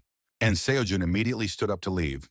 But at the end, the doctor said that there was no need to hate their world. And this is a place where people live, and it may be unpredictable, but it is a place worth living in. Seojin closed the door and thought about the fact that he wouldn't be able to come back. And after Natanya heard his question about whether he could return, she said that they were pursuing common goals. And what does this even mean? And is there really no way to return to Earth? The girl who attacked him at that moment was training with her teacher and was losing. The teacher told her that this would not work. If she was under his command as a mercenary, she had to last at least 3 minutes. And not so far away, traces of monsters were found. They are biological weapons left by demons. And he doesn't know what brought them here, but there is a real leader among them. And if she is not vigilant, she will be killed. The girl listened to the teacher's instructions and replied that she understood everything. But Sojin knew that the mercenaries were stationed in the village. And if it is possible, I would like to establish contact with them, because he needs information, and especially about the mana dump. He needs to find a way to become stronger, and he feels like he's trying to increase his friendship points with NPCs in the game. And that's what he's the worst at. But that same evening, Sojin went to his room to take a nap. But the girl snuck up on him, holding a knife in her hands. But before that, Sojin used his energy and reproduced the stone, and he realized that nothing was working for him. But he found a couple of peculiarities in his skill. And the first, continuous storage when using gravity to shoot is impossible. And there is a delay during the materialization with blue light, because saving and summoning items takes time. And the second, gases can also be stored. However, it does not really matter. At one time, it can store 2 cubic meters. And he wondered if it was possible to preserve air for an invisible attack. But gases and liquids outside the vessels are preserved in very small quantities. And what's more, they evaporate immediately when he uses them. And finally, after numerous attempts to save the items, he realized his own limits and the storage limits. But suddenly, Sojin grabbed his mouth and realized that 1,000 slots, 10 tons, this is the limit of his skill. And was this magical exhaustion? And as he continued to fill the inventory, which was supposed to be infinite, a warning appeared. And his storage skill is very strange. For a world without stats or levels, it seems too artificial. And there must be a reason for this. Suddenly, Sojin felt sick and said that his head was spinning. But he felt that someone came to his window and pretended to fall asleep in order to catch the burglar. But the girl also felt that something was wrong here. But Sojin narrowed his eyes and immediately used his energy against the enemy. But the girl was surprised by this. After all, a guy in a mask suddenly appeared in front of him. The guy attacked her with an axe and told her to confess to her crime. The girl asked who was there and used her energy to tear the enemy into 2 parts. She realized that it was just an illusion. But then Seojin appeared behind her to attack. But he did not spare her and immediately hit her in the face. The girl did not have time to react and received a strong blow. Sojin used his energy against her and told her to stop. And they'll end up here because she tried to kill him. But suddenly, Seojin thought that was bad. After using the special command skill saved during torture, he had almost no magic left. And it's barely enough for 2 times. The girl answered the guy that she doesn't know who misinformed him like that, but to try to kill him? On the contrary, she is here to protect him. Sojin was surprised and asked, "What is she talking about?" And immediately looked at the ceiling. Sojin asked her, "What now? Do the bells ring at night?" The girl turned her head to the side and only saw how a monster appeared that attacked them. Seojin asked what was going on, but the monster didn't hesitate and started attacking.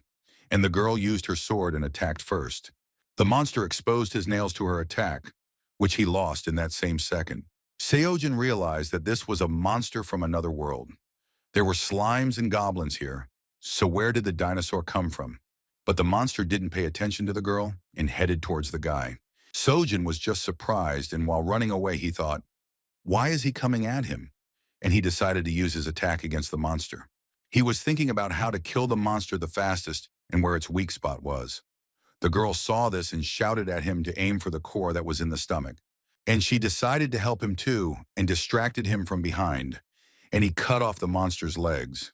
The core immediately opened before his eyes and Seojin saw where she was. Sojin didn't hold back and used full magic to attack straight at the target.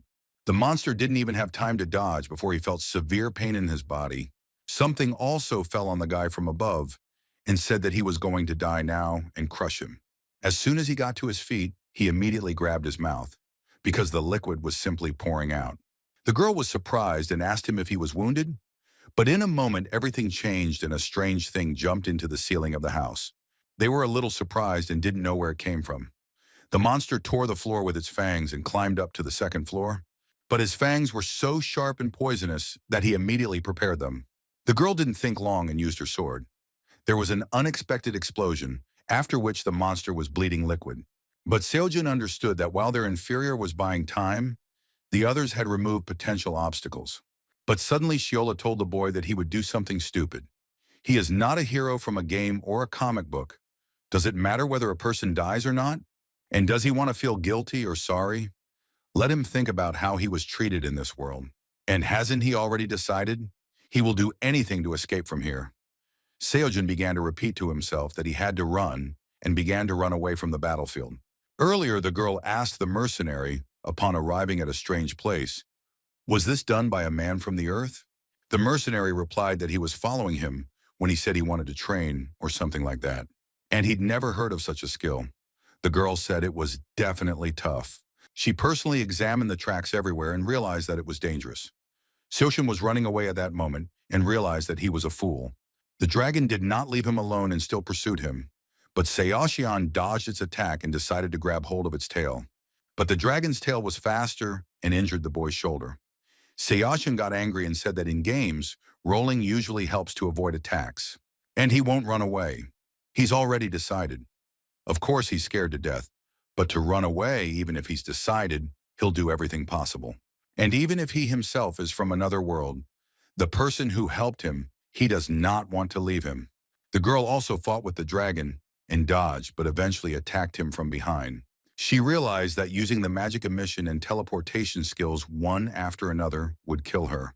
The girl thought carefully, and having gained enough speed, she attacked with both legs and held her knife in her hands. But at the last moment, she was a little surprised because the dragon was able to resist this. The dragon simply gained a nice amount of speed for herself and fired several energy attacks at her. But the girl was not afraid, and pulling out her huge sword, she swung it several times. The attack simply reached the dragon with great speed and left deep wounds. But Seoshin didn't stop either and used energy protection to send it straight into the dragon. But the girl saw that the guy was in danger. She ran up and grabbed him by the clothes and dragged him along with her. She simply saved his life and did not let him die. And after that, she stood up for him. Looking around carefully, she saw that the dragon was already wounded and was left without an arm. Sochin understood that for 10 years it had existed autonomously, avoiding battle as much as possible, following the orders implanted in its brain, concentrating on survival. The team was rebooted a moment ago, in a place where a weak trace of magic passed through the nasal cavity and felt like a prick right in the brain. But the team was updated. The leader said that the memory restoration of Delta 01, and they faced their sworn enemy. And this is the highest priority target for destruction, and they need to eliminate it immediately. The target's physical abilities are not outstanding, but the supposed strength is incredibly powerful. Also, the creature next to the target has good physical characteristics, but the attack power does not pose a threat. And Delta 01 made its decision. The dragon simply became much stronger, and using its energy beam, it began to destroy everything in front of it. Seojin's defense didn't even help this time, and even his body was hit, and the girl's sword also broke into 2 pieces. But the mercenary did not stand aside either, and began to fight with the huge dragon. Raising his spear above his head, he immediately took aim and launched it straight at the dragon. But the dragon dodged his spear, and the most powerful teacher in the alliance entered the battle. He swung his sword and cut the dragon's belly, leaving his mark on its body. But the teacher did not stop there, and using his technique, he tore the dragon into small pieces. The teacher asked how many were left. The mercenary replied that there were 2 more, but he looked around and said that the leader was not yet visible, and he stopped the barrier, but if it did not hold, they could die. Having received colossal injuries after the dragon's attack, Sojin fell to his knees and realized that this world was truly corrupted. And in the detention center, before he was sent to Gehenna, The worst part was the lack of computer games or videos. But it's strange to be happy about getting into this world. Friends, family, no connections, absolutely. And safety here is just a joke. But why are these strange creatures hanging around here? Seojin got angry and said that this is really shitty. How did he come to this? In fact, he was dragged here and there for no reason. He couldn't even hit Natanya in the face once. And now he was caught by some strange creature. Seojin got really angry and immediately thought of a teleportation skill and told her to move him. The girl replied that it was possible, but there was a problem. Seojin told her right away to move him behind the monster. The girl was in great shock and asked the guy what he was talking about. Sojun did not despair and asked her again. The girl said she didn't know, and grabbing the guy's hand, she moved him back. Sojun instinctively felt that if he used the save skill one more time, he would die like Ipeko. Shola immediately came to his senses and said that the only talent he had was skill retention. And now Seojun understands why he thought he was inexperienced. And of course, he will admit it and try to change. And it's okay. He can feel the magic gathering slightly. Even if it's weak, it's okay. He can do it. Seojin chose the perfect moment and released a burst of magic and sent a powerful blow to the dragon. From such a strong impact, the core inside the dragon exploded, which was an important part of the organ in its body. Sojin couldn't stay on his feet after all this and fell down along with the dragon. He got up and saw that the dragon was lying down and was shocked that he had succeeded. But the dragon suddenly came to life and he had one last order to attack. Seojin didn't stop next to him and decided to run away. But then the teacher arrived and destroyed him with his sword. Sojin couldn't stay on his feet for a long time and fell to the ground. The teacher approached him and asked if he was still alive. And as he saw, the guy was betting everything on one single blow, just like the prince had said. Sojin suddenly opened his eyes and asked the man what he was talking about. But the teacher replied that they would talk to him when he woke up. Earlier, the prince told the teacher during the game that very soon, a stranger from Earth would appear, in a place called the 17th Pioneer Village. That's all he knows for now. And let them lead their subordinates and penetrate the kingdom. And they can use mercenaries. And you also need to watch over this person and protect him. Training won't hurt either. The teacher asked the prince, did he see it again? And of course he asked for forgiveness. But they still haven't revealed the identity of their enemy. The prince replied that the teacher would be sure that everything would be fine. This is a skill he possesses. The next morning, the doctor was already saying that he never thought he would become a patient himself. And it seems that such things happen in life. And at least no one died, which is good. And he really thought he was going to die. And he wants to thank the guy for risking his life for someone from another world, even though he himself is from Earth. Sojin was surprised and immediately asked what happened to the girl who fought with him. The doctor told the boy that he was talking about Sanary, but suddenly the teacher arrived and said that his visit should have been the first. The teacher asked the doctor if he could leave them for a second. The doctor immediately asked him not to do anything strange. But the teacher replied that he would try to restrain himself as much as he could, and he immediately sat down in front of the boy. The teacher asked the boy if he had slept well, since he had severe mana depletion. Sojin asked him if he was from the Empire. The teacher was surprised and replied that the guy wanted to get straight to the point, so that's what they would do with him. After all, this attack was due to traces of his mana. He left a mess behind in this place, and the monsters that attacked them were attracted by the hero's mana. And only those who were in the war know about it. Be sure of it, hero. Sojin replied that he did not know about it. The teacher said he was not saying this to shame him, but because the information was important. And it was because of his ignorance, right? Seojun asked the man how he knew the guy was a hero. Seojun replied that their prince had a special skill, but they will continue where they started. Aliens from other worlds, demons, have constructed a terrible bioweapon, and this is the true essence of these creatures. Sojin was surprised and replied that he didn't expect such a story. And the guy wouldn't say that there was some kind of demon king or demon continent, would he? The guy said there was something similar. And had the guy heard about the one-way gate connecting their world and Earth? Sojin wasn't even surprised and replied that yes. The teacher then said that things would go faster since he knew. And the reason they can't increase the input is because the technology is not from their world. 2,000 years ago, humans copied the gates that the demons had entered through. They simply recreated them. Sojin asked, isn't that irresponsible? Why would anyone want to summon people into this world? And why was he called? The man answered that it was the other way around. It was not they who were calling people, but someone from the earth who had called them here. Seojin asked him what he meant. The man replied that what he said, the story he told is written even in textbooks, but from now on everything is much deeper. And the reason why the earthlings were called as heroes, the reason why he was called, it is that the guy can see souls. Seojin did not believe it and started laughing. He asked, "What kind of nonsense is this?" And suddenly he remembered everything unexpectedly when he was thrown into another world. The man looked and told the boy that it seemed like he had already figured it all out. Sojin replied that before he spoke further, maybe they could connect the dots. Sogun asked the man, "Are their enemies demons?" The man replied, "No, the Kingdom Alliance. But they're trying to figure out if demons are involved. With the help of a guy who's a transmigrator from the future, demons can turn into spirits after death. And if there is a body for them, they can be resurrected. And if the kingdom and the demons are together, it's very bad." Sojin thought about it and suggested that they join forces, but not for free. First, he needs to train him. Second, arrange a meeting with the prince for him. Third, they must fight him with a special task. The man replied that the third point was beyond his authority. What special case? Sojin replied that they would not allow the princess of Netanya to summon a hero.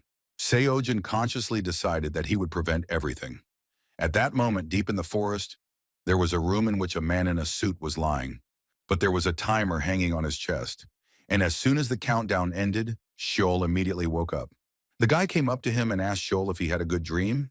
Sheol replied that it was not bad, although only for 3 minutes. The boy told him that it was difficult to experiment while avoiding the princess.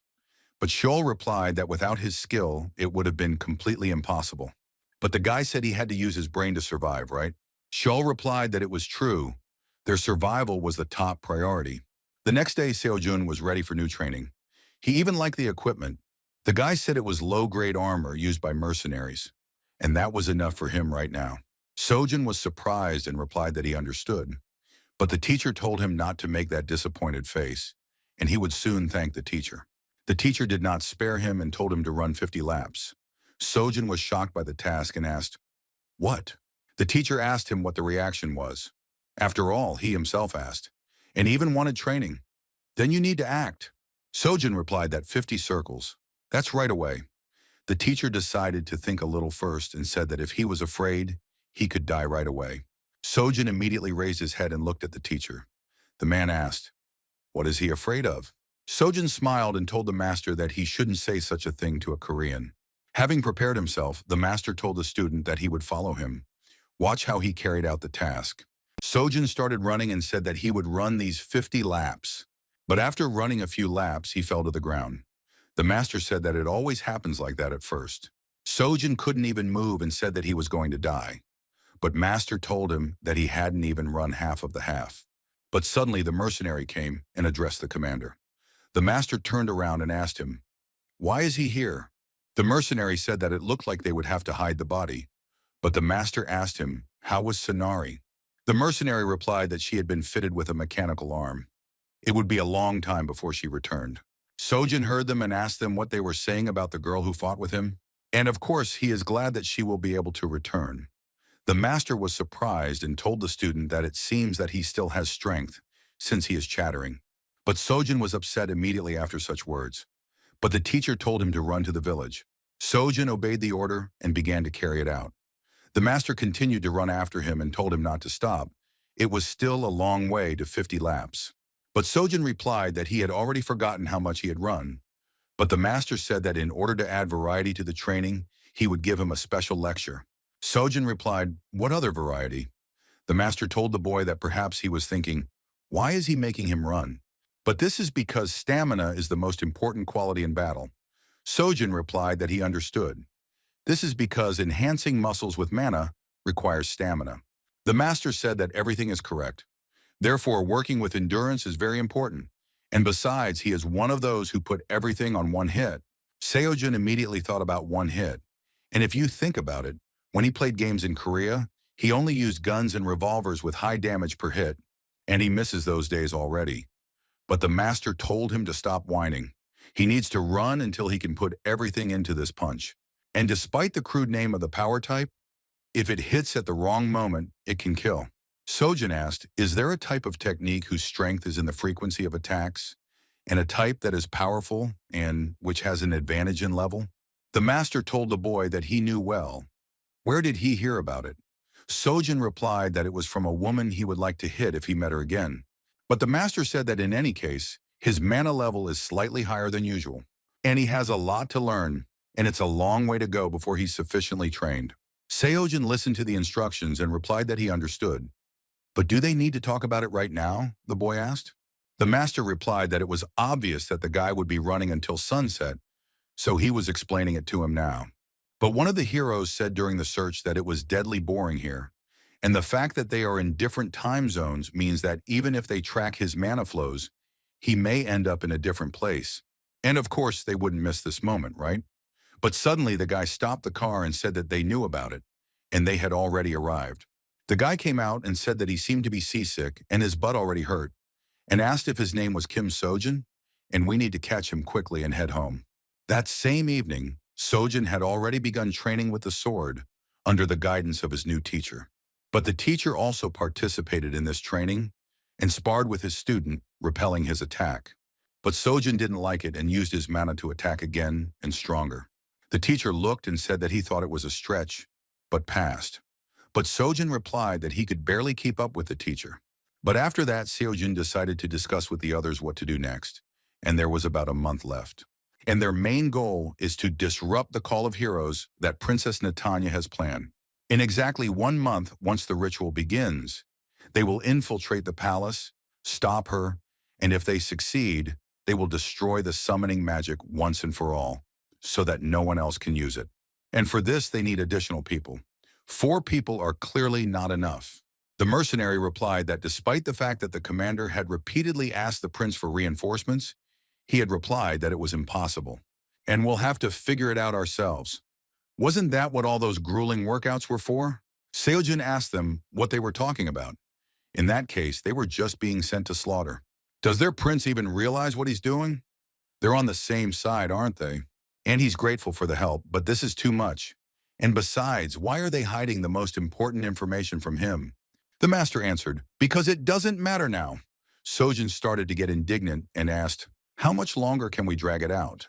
The master replied that they would forget about it for now. Right now, it was more important to deal with Netanya and Seal. And he did say that he saw Netanya's spiritual body, but they never found any evidence that she was a demon. Sojin replied that he himself didn't see it. They were even together. Then where did they think he came from?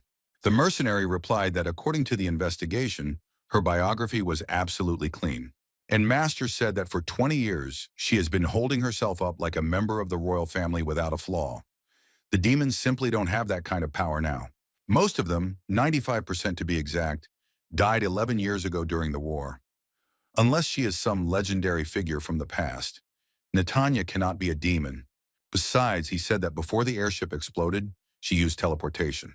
Sojin replied that he did and asked, so what? The master replied that he had told him before that one of the conditions was the ability to see souls. Didn't he mention that? People from the earth can recognize souls. Residents of other worlds have magic and skills. Demons can be reborn as spiritual entities. And that means it's their racial trait. Just like each person can only have one skill, there can only be one racial trait. That is, skills in spiritual form cannot exist simultaneously. Sojin thought about it and said that it seemed like they had reached a dead end, and they would leave Netanya's origin aside. He couldn't figure out what this woman's goal was. And why did she have to arrange all this? She first threw him into the prison of Gehenna and then pulled him out of there. But the mercenary reached for the food and said that the more he thought, the more he wanted to eat. He even got hungry. The master answered him that with his build, he needed a lot to keep in shape. But the mercenary asked the commander if there was a way to be more gentle. Sojin suddenly told them to get ready. But the master said that he thought that everything the boy had experienced was not a Netanya performance.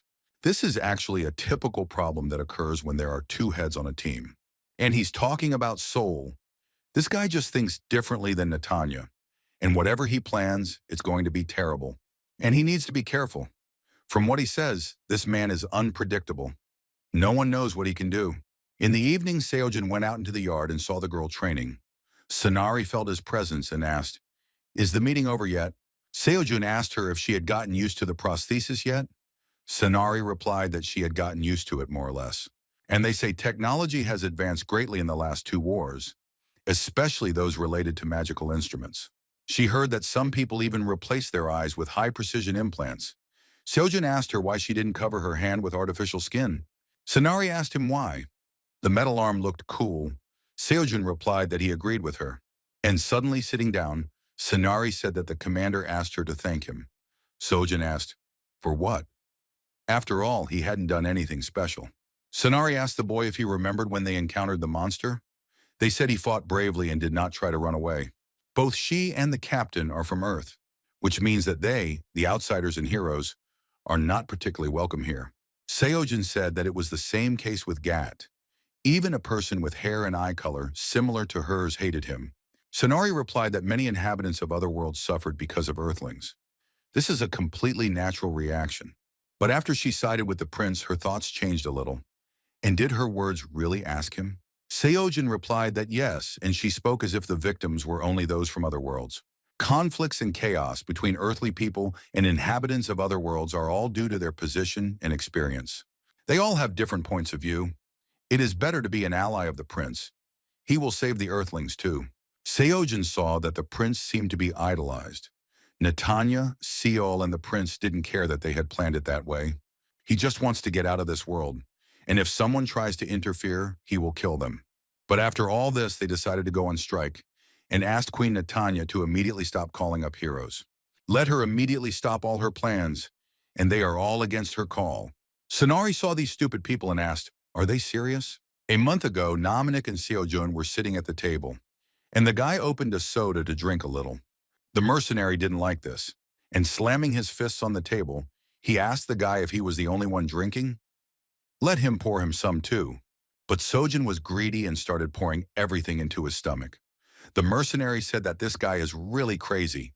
Sojin said it was amazing that they even had that in this world, but the mercenary tried it and said that spicy dishes were the best. And the people who got into this world have been stuck here since the millennium before last. And they too cannot return. This is the result of persistent attempts to recreate the taste of their native home. Sojin said that every year people come from the earth to this world. Strangers. But the mercenary suggested not to waste time and quickly make a plan. If they continue like this, they will definitely fail. This is the plan of the inside of the palace that we managed to get hold of. And the problem is how to get around the patrols. The mercenary replied that the space where magic is blocked.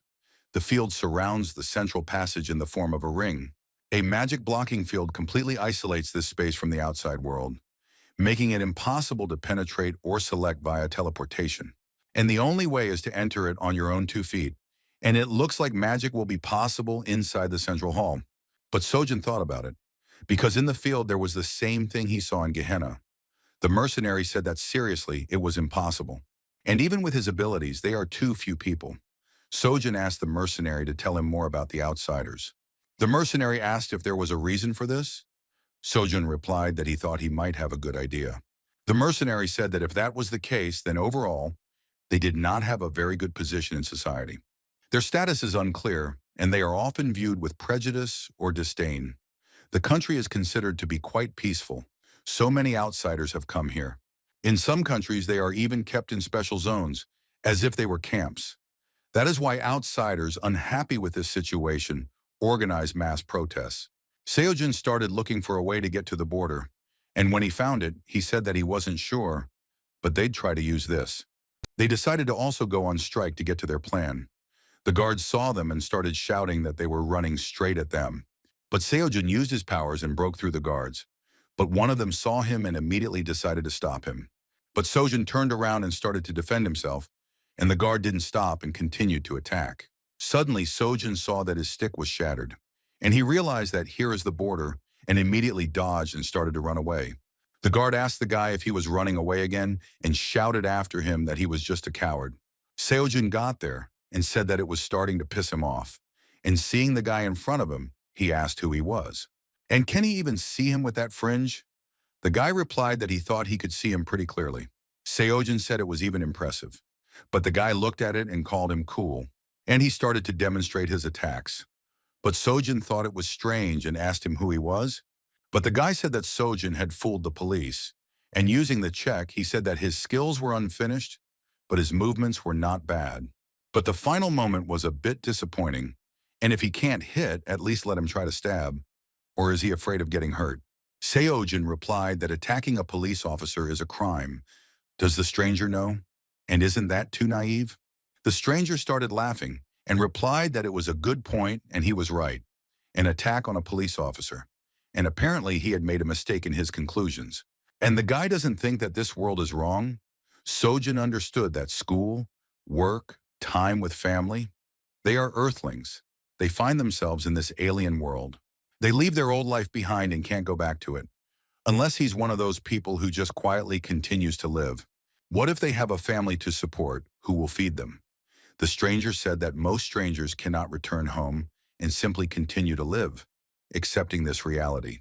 But why call upon heroes at all to increase the number of victims? To prevent the appearance of even more innocent countrymen. And this is actually their mission. Seojin shook his hand and said that he would join his goal. What is his partner's name then? The guy asked. The stranger replied that his partner's name was Nergal. Seojin thought it would be better to use a pseudonym.